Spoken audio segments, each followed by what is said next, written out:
something.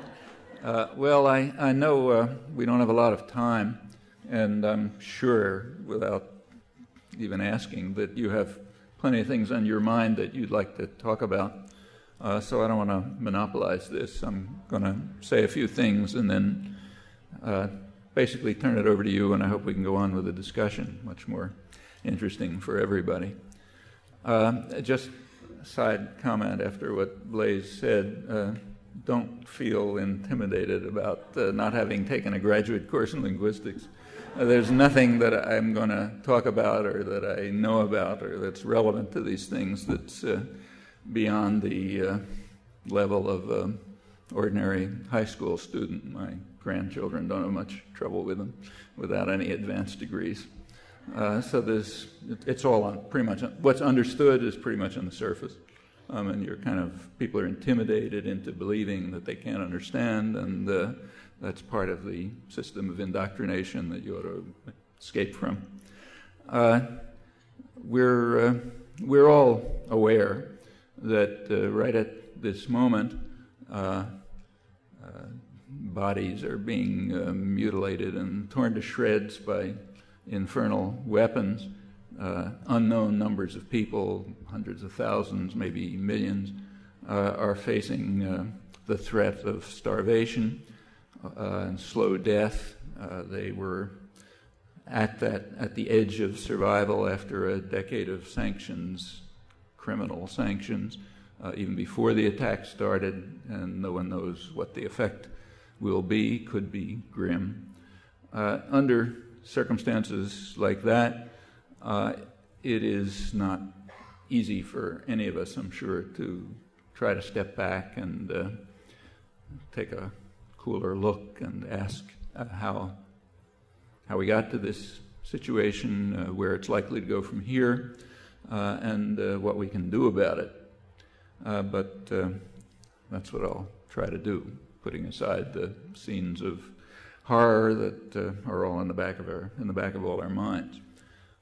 With regard to the last question, what can we do? The answer is not just a lot, but virtually everything. We're unusually privileged. We're, by comparative standards, most of us remarkably have resources available to us that others don't have.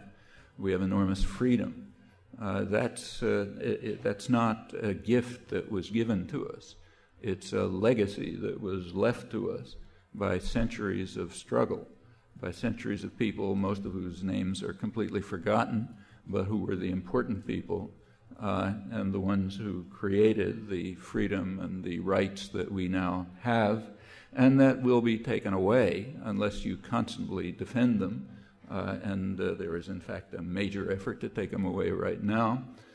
They will be unless they're defended.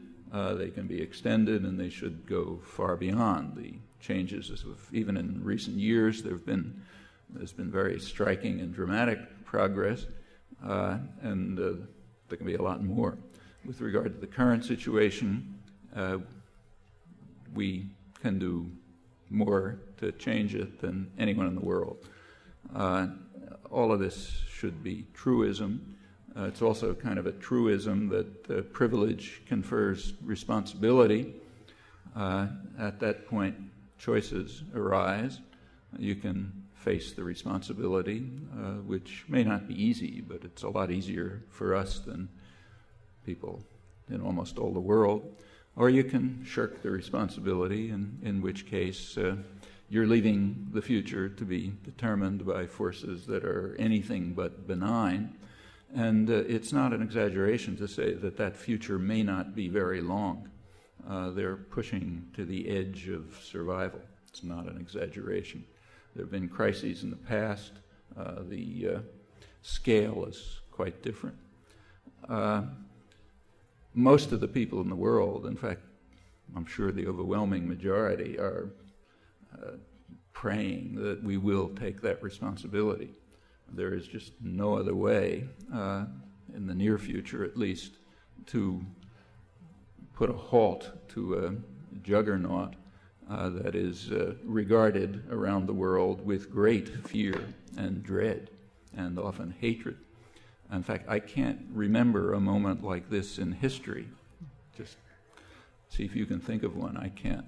When one great power with enormous means of violence at its hands was so hated and despised and feared. The war that's going on is called in the propaganda system the War of the Allies. The only thing they're allied, the only alliance is the alliance of Bush and Blair against literally the entire world. The world opinion is overwhelmingly opposed to the war. It's not just the war. It's opposed to what the war is. The war is understood as a symptom of something much broader, and the opposition is to the much broader phenomenon of which this war is just an instance. We know what it is. I mean, at this point, even before the war began, you could read last October in the national press that the world is more concerned about the unbridled use of U.S. power than it is about the threat posed by Saddam Hussein. Opening article in the opening sentences of an article in the Christian Science Monitor last October, which is an understatement, because in fact the world was not concerned about the threat posed by Saddam Hussein because it didn't see any threat.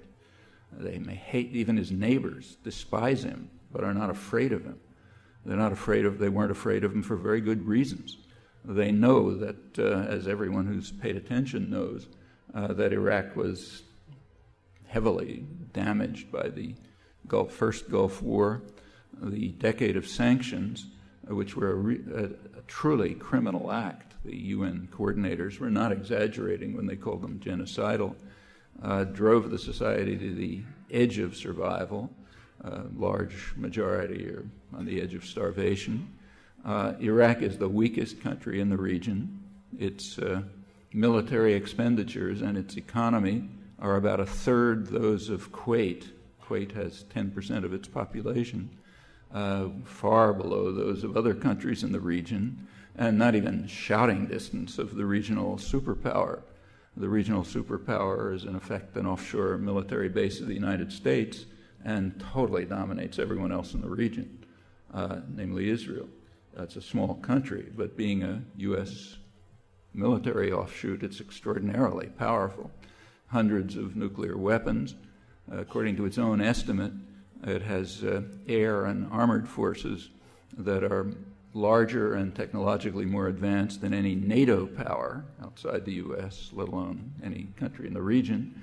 And people in the region don't have to be told that Iraq is not even though Iraq has only partially conformed to a series of UN resolutions, there are other countries that have totally rejected many more UN resolutions. Israel's one of them, Turkey's another, Morocco's another, and those are very serious resolutions having to do with aggression, military occupation, violations of the Geneva Agreements, means war crimes in our terms.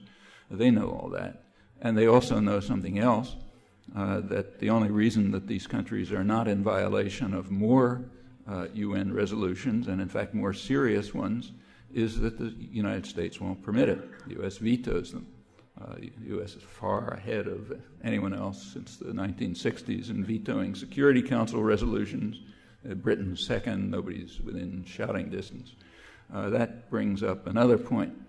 If Iraq had the veto, how many UN resolutions would it be violating? Well, obvious answer, none.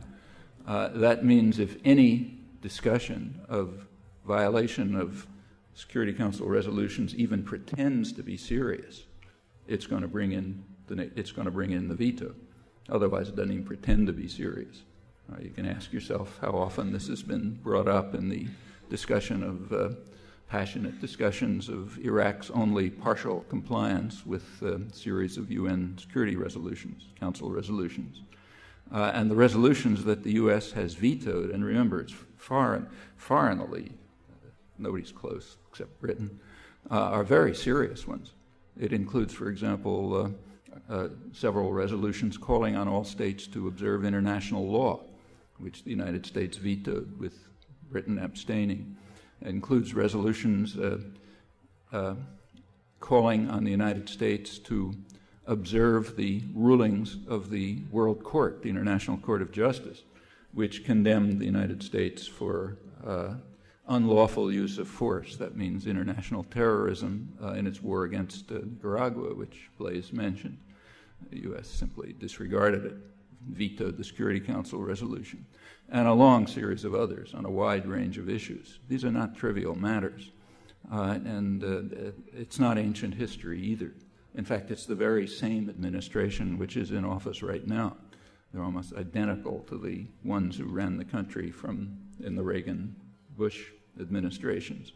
These are serious issues, and the people in the region are well aware of it.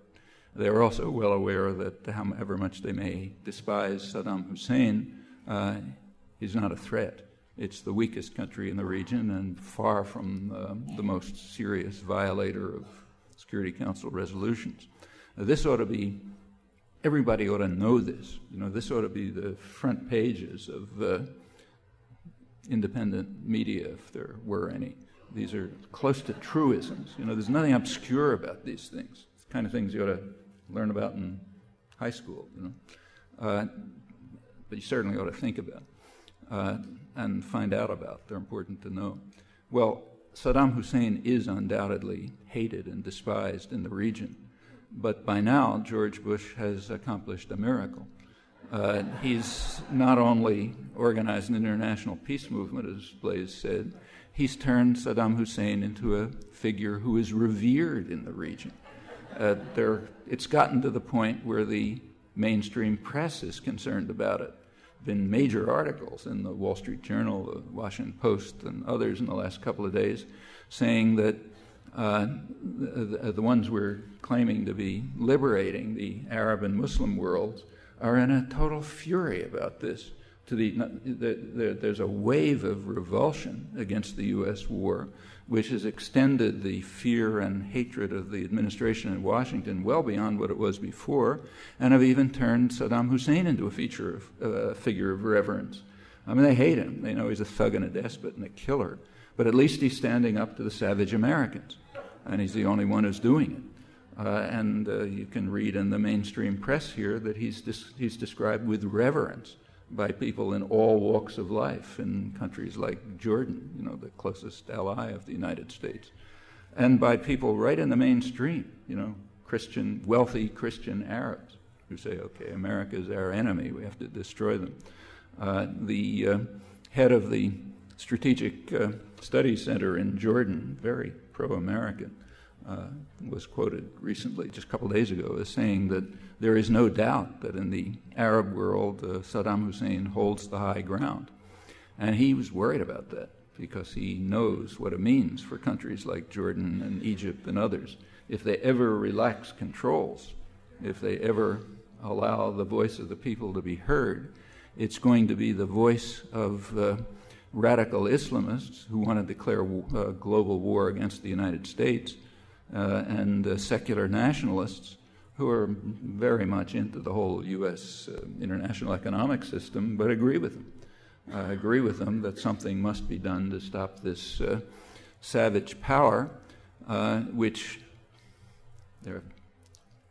here we can turn to actual polls. There have been recent polls of the Arab world conducted by specialist U.S. universities, which show that about 95% of the population from Morocco to through the Persian Gulf to Lebanon believes that the United States has no interest in the Arab world other than controlling its oil, protecting its offshore military base, Israel, and humiliating Arabs and Muslims. Doing that by virtue of the fact that it possesses the force, the means of violence that enable it to do anything it wants, to murder people from a safe distance, to kick them in the face, anything. That doesn't make friends. The Washington Post article about this a couple of days ago opens by saying things are brewing in the Arab world which do not bode well for the United States. That's quite true, that Bush is acting to create the basis for a reaction which is likely to be a reaction of expanded terrorism. They know they're not going to attack the United States. They can't do that. But they can do what international affairs specialists have been pointing out for a long time. They can develop weapons of mass destruction. They can carry out extensive terrorist acts, which are basically unstoppable. And that's exactly the consequences of the actions that are being taken, quite apart from what's happening to Iraqis and Palestinians and others, which they see, even though they're suppressed here. I mean, if somebody was watching this from outer space, they could be forgiven for believing that George Bush was embedded into the White House, to use a contemporary term, as an agent of Osama bin Laden. I mean, if Osama,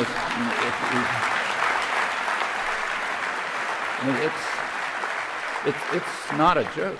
I mean, if Osama's alive, he must be enjoying this mightily. You know, it's fulfilling his wildest dreams. It's creating a war between the evil empire and billions of people around the world who are terrified of it and want to destroy it. Well, you know, how did we get to this point? It was bad enough.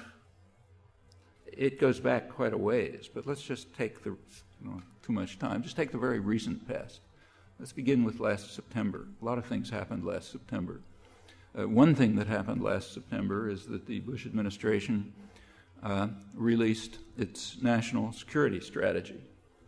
That was an extremely important document. It sent shudders around the world and, in fact, right through the U.S. foreign policy establishment. Like the next issue of Foreign Affairs, the main establishment journal, had a pretty harsh critique of it. What did it say? Well, it was very brazen. The national security strategy said that the U.S. the U.S. government is intending to rule the world by force. That's the dimension in which the U.S. has overwhelming advantages. By now, it probably outspends the rest of the world combined in military force and is expanding it in directions that are considered extraordinarily dangerous by everyone, like moving into weaponry in outer space. It's not dominant in other dimensions, but in force, yes, overwhelmingly dominant. The U.S. intends to rule the world by force and to do it permanently. Any potential challenge that is detected to U.S. dominance will be destroyed. That's the content of the national security strategy. There's been nothing like that in history. Nobody's ever said that. They may think it, or they may describe policy that way, in fact have, but it's never been declared as official government policy before. There are precedents, and they're worth looking at, but nothing quite like this. That frightened people, increased the fear that already existed. The fear was already great, increased it greatly. This is sometimes called a preemptive war doctrine. That's just propaganda. It's not a preemptive war doctrine. Preemptive war means something. A preemptive war, under charitable interpretations, falls within the existing framework of international law. Okay, so those of you whose memories are long enough, may remember that the present incumbents in Washington, one of the ways they kept the country terrified through the 1980s, as they did, one of them was to conjure up an air base in Grenada, which the Russians were going to use to bomb us. Fortunately, our brave cowboy leader saved us in time, sent 6,000 special forces who managed to overcome the resistance of a couple of dozen Cuban paramilitary workers with pistols, and actually got 8,000 medals of honor for it. And we were standing tall after that, if you remember, so we were saved.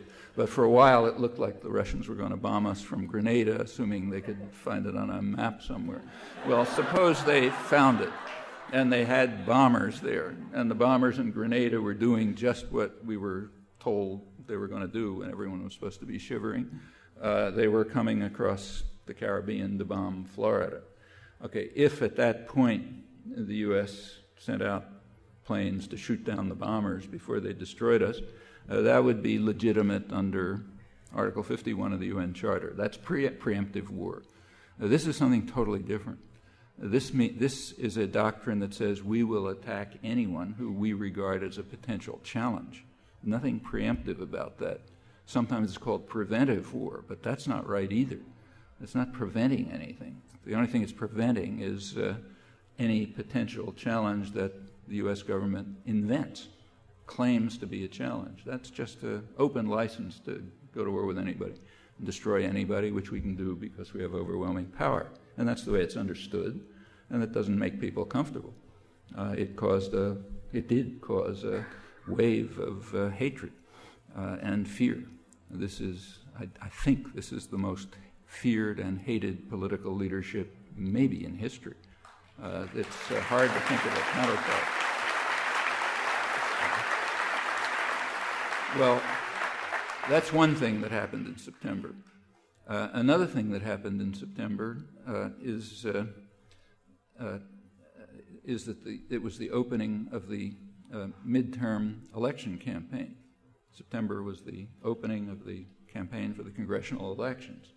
Well, the Republicans understood very well that they can't possibly win the elections if the issues are those that concern people, socioeconomic issues, basically. And the reason is they're cutting everybody's throat, and they'll get smashed if that's the issue.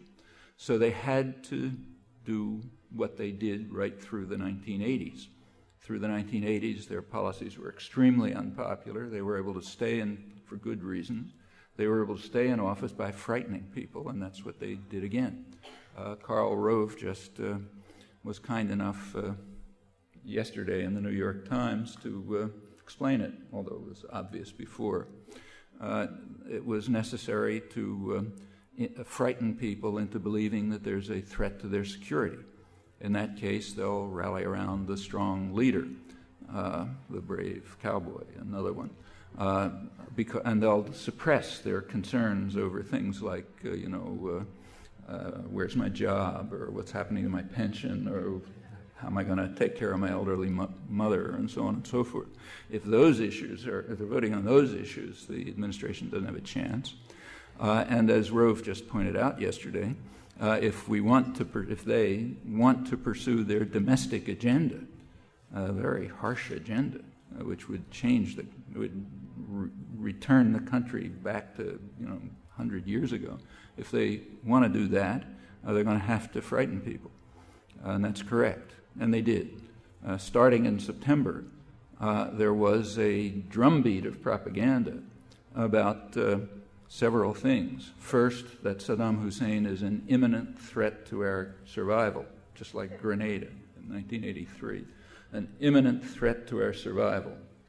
Another was the constant insinuation that he carried out or organized the September 11th attacks, and that they were planning new ones. Well, this was a spectacularly successful government media propaganda campaign. You can see it by looking at the polls. By the end of September and since, around 60% of the population believes that Saddam Hussein is an imminent threat to U.S. security and survival. By now, over a majority think that Iraq was behind September 11th and is planning new things, that Iraqis were on the plains. If you go back before that, it was like 3%, and the whole idea is totally outlandish. And furthermore, these attitudes, these beliefs, are very highly correlated with support for war, and it's understandable. I mean, if I believed those things, I'd be in favor of the war too. If you think that Saddam Hussein is an imminent threat to your existence, that he carried out the September 11th attacks, he's powerful enough to carry out new ones, yeah, there's an argument for war. And people in the United States are genuinely frightened. This is unique to the United States. No one else believes any of this. Even the neighboring countries that were attacked by Saddam Hussein is considered insane, But here it dominates. And this is not the first time that it did work for the election, barely. If you take a look at the election, the Republicans managed to maintain power to pursue their domestic and international agendas by a very small number of votes, a couple of tens of thousands of votes. It was essentially a statistical tie, but just enough to maintain power. And they did it exactly this way. Polls show that people maintained their preferences, but suppressed their concerns over issues that matter in your life because they suppressed it below the security threat, so you rally around the leader. This is the story that went right through the 1980s. For these guys in office, it is absolutely second nature. They did come into office, as Blaise pointed out correctly and importantly, announcing a war on terror, which of course instantly became a major terrorist war. But they also started right off with threats to our existence. So in 1981, first year, the cowboy was hiding in the White House surrounded by tanks because Libyan hitmen were wandering the streets of Washington, going to assassinate our leader. Miraculous escape from that one. Then it came Grenada. There were other Libyan threats. In fact, he told the country that Libya is trying to expel the United States from the world. They don't have small objectives. Then came Grenada, going to bomb us from Grenada. Saved from that one. Then came Nicaragua, which was only 2 days driving time from Harlingen, Texas. It was a cancer right in our landmass, as the moderate George Schultz, Secretary of State, put it and told Congress. We got to save ourselves. Furthermore, they're following the script from Mein Kampf, he said, planning to conquer the world.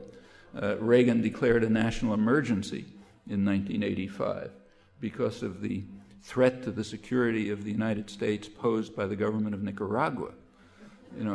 People outside the United States were looking in amazement as all this stuff was going on. But it worked. Kept the population frightened enough to keep them in office. And it went on right through the 80s. 1988, George Bush was able to get elected by just pulling a straight race card.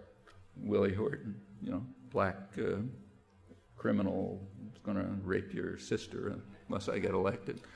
Hinted, it wasn't said in those words, but it was so close to the surface you couldn't miss it. Crime, people were terrified about crime. They were terrified about drugs. One thing after another. These are all problems, but they're no different than any other industrial country. And the United States has a level of security that's just beyond what anybody can even dream of. But the population is a very frightened population. This goes way back. It's easy to scare people. Worked in the 80s. They're doing exactly the same thing now. And it did succeed in building up enough support so that even though opposition to the war is enormous, and in fact it's never been this high, it was enough to sort of give them some kind of basis to go to war. That's an impressive achievement, and it also frightens people. Very much frightens them. Today in the New York Times, you can, there's a big page showing pictures of Marines and others explaining why they want to go to war with Iraq and kill Iraqis. It's because they remember 9/11. Okay, now, somebody's watching this anywhere else in the world, they can only conclude one of two things. Either this country is so fanatically racist that if some Arab did something to you, you want to kill all Arabs. It's a level of racism that's pretty hard to imagine. Either that, or the country is so deeply indoctrinated that people believe what is clearly total nonsense.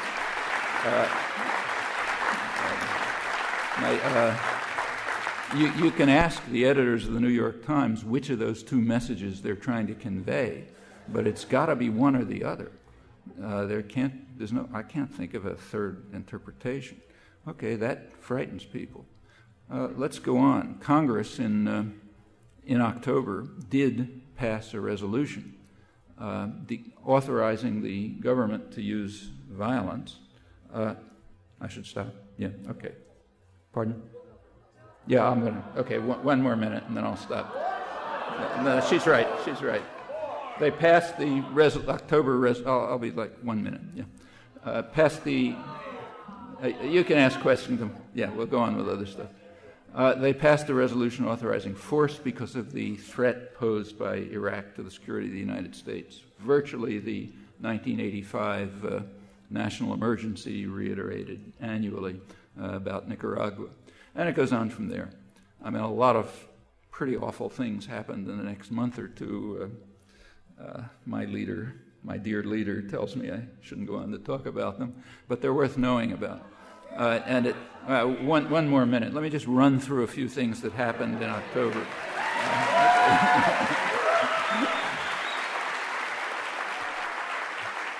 I mean, these are things that were either not reported here or barely reported. You can figure out for yourself how much you read about them. In October, there was a retrospective meeting, the 40th anniversary meeting of the missile crisis, Cuban Missile Crisis in 1962. It was attended by key participants, high-level participants in the U.S., Russia, and Cuba. They knew at the time that it was a very dangerous period, the most dangerous moment in history. Kennedy's advisor, Arthur Schlesinger, described it as. What they found out last October just blew their minds. It turned out that the world was literally one word away from what would have been a terminal nuclear war. It was that close. Two Russian submarines were they discovered that Russian submarines had been under attack by U.S. destroyers. The submarine commanders thought a war was on, meaning a nuclear war. They had nuclear-tipped missiles, and two of the commanders ordered them sent off, which would have led to a devastating nuclear response. Wipe out Moscow. They respond by wiping out New York, and in a couple of minutes it's all over. The Eisenhower had warned even before that a nuclear war would destroy the Northern Hemisphere. It's not a joke. It was. Why didn't it happen? Well, a third Russian submarine commander countermanded the order. That's why we're around to talk about it. It was that close. Furthermore, all of this is extremely timely. The Cuban Missile Crisis was the result of a campaign of international terrorism that the United States was waging in order to achieve what's now called regime change in Cuba. Same notions that are right in the headlines now. Quite a discovery. I mean, the fact that that isn't blaring headlines all over the place is pretty shocking. I don't think it was even reported here. You can check and see. Shortly after that, the UN passed two major resolutions, late October 23rd. One of them reaffirmed the 1925 treaty banning biological weapons. The second strengthened the Outer Space Treaty to ban emplacement of lethal weapons in outer space.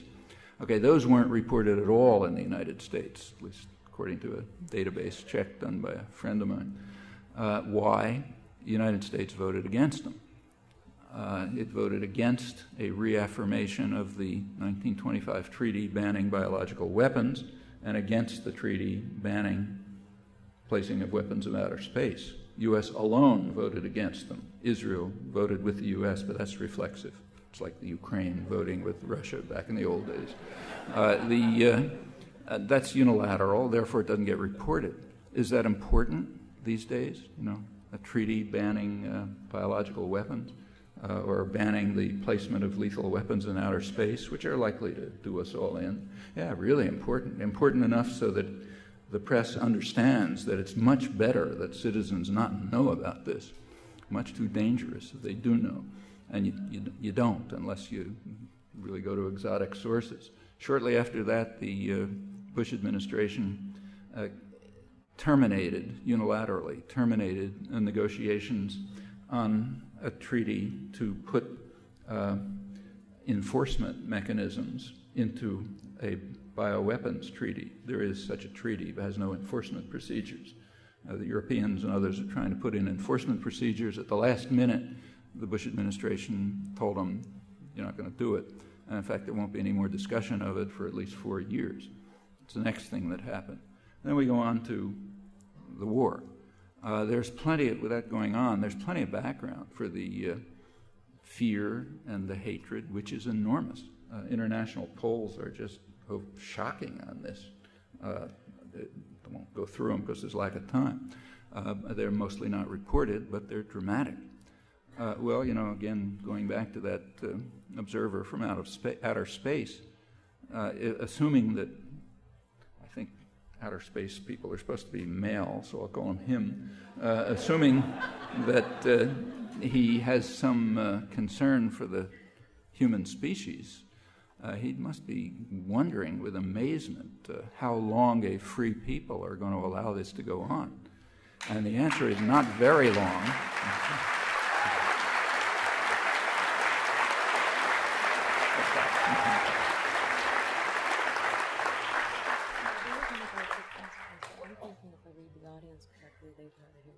No, let's go on. You want to go for questions? Yeah. Okay. Yeah. I All right. talk plenty. Yeah. Okay. Join me again in thanking Noam Chomsky.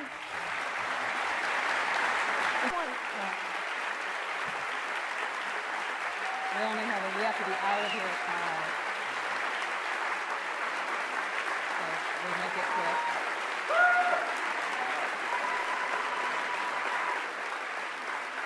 We're going to have a few moments for questions.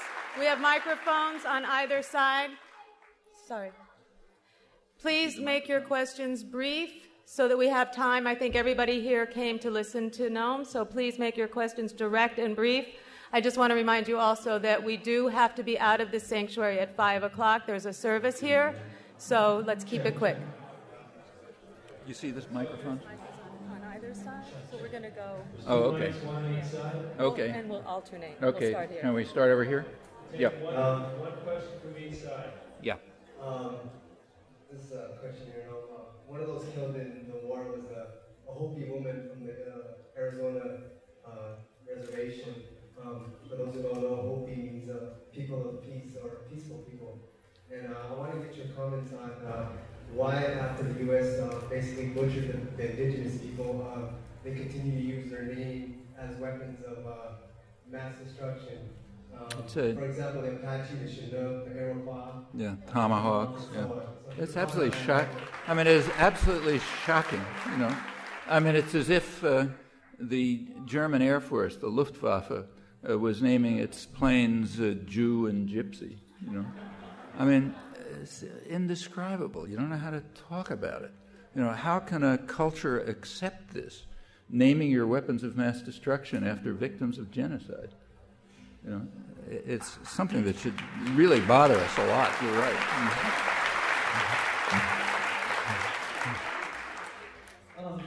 My question is, I've been talking to a lot of my friends and a lot of other people, and if I could characterize their emotion, I'd say that a lot of them feel kind of demoralized from some sort of feeling of failure, and I think that stems from the growing opposition that they saw prior to the war, and people that being expressed in terms of the biggest demonstration against the war ever, and then seeing the United States go to war anyway, and now kind of feeling that they failed.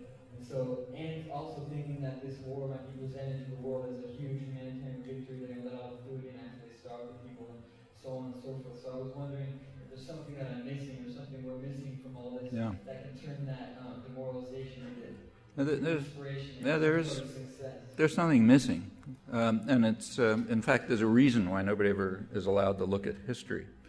If you take a little look at recent history, you'll see what's missing. There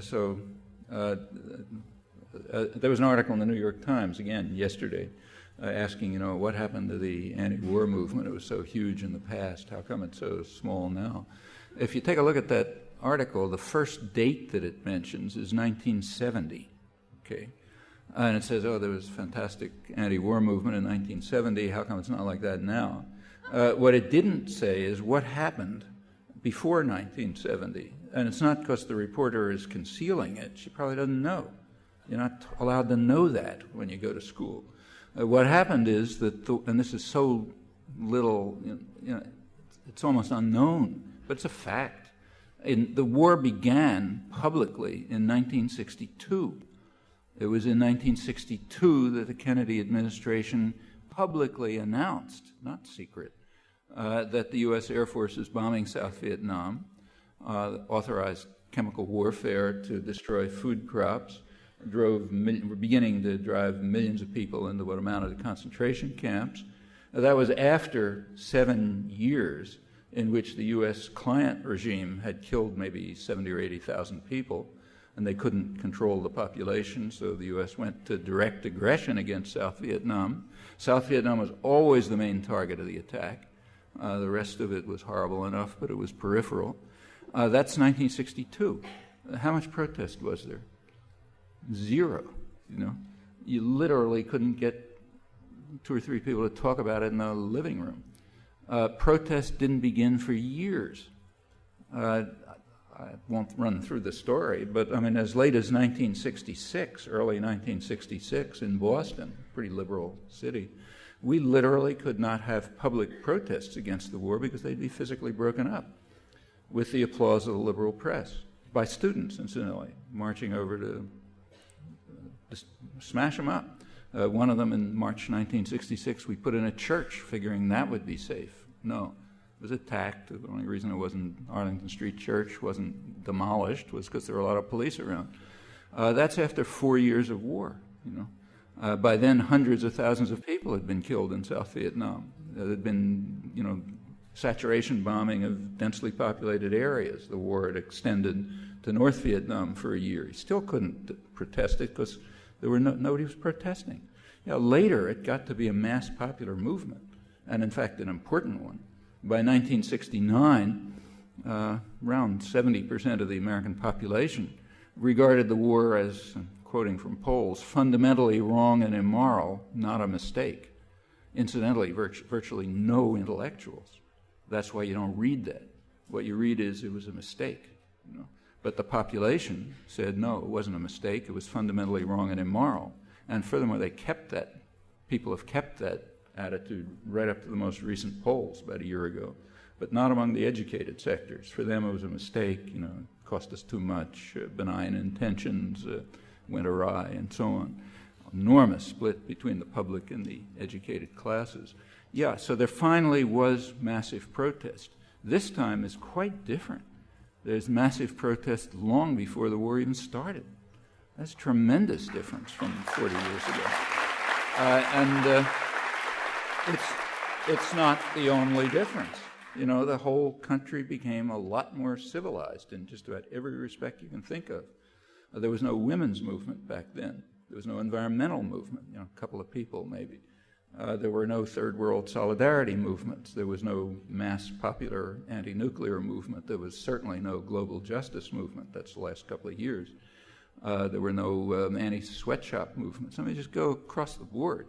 All sorts of things have happened which have completely changed the country, including opposition to aggression and violence. And furthermore, the government is well aware of it. When the first Bush administration came in 1989, any incoming administration gets an intelligence review of the world situation. Well, usually it's secret. Maybe if you're lucky, you'll find out about it 40 years later. This one, a paragraph got leaked.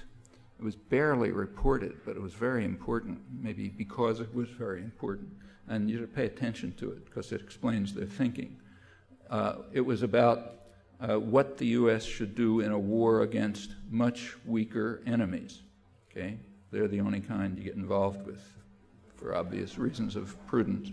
It said in the case of a war against much weaker enemies, we must win rapidly and decisively because otherwise political support will collapse. It's understood to be thin. It's not the 1960s anymore, when you could go on and massacre people for years and years without any concern about opposition. Now, you take a look at the interventions in the 90s, that's what it is. You want to intervene, you first build up an image of some genocidal power going to destroy us or something or other, and then you win an amazing victory over a much weaker enemy decisively and rapidly, kind of what you're watching now. That's the only kind they can fight. That's an achievement. Now, these changes in the country did not, it's like the legacy I talked about before, they didn't come as a gift. They came because people like you were out there in the working day after day to change the country. And it worked. It's a different country, a much better one. There are also efforts to drive it back. You know, guys with power don't like this. So, of course, they're not going to give up. They continue to fight their own war to drive it back. And if people who are concerned about these things give up, they'll win. Those who feel depressed about what just happened just don't understand. It's a major achievement, what happened. Not enough to have stopped this war, but totally different from in the past. That's and so. Sadly, we have to be out of here, so you've got to just say goodbye. Sorry. We have to say goodbye, but let me end on that. If you just think about that, that tells you what we can do.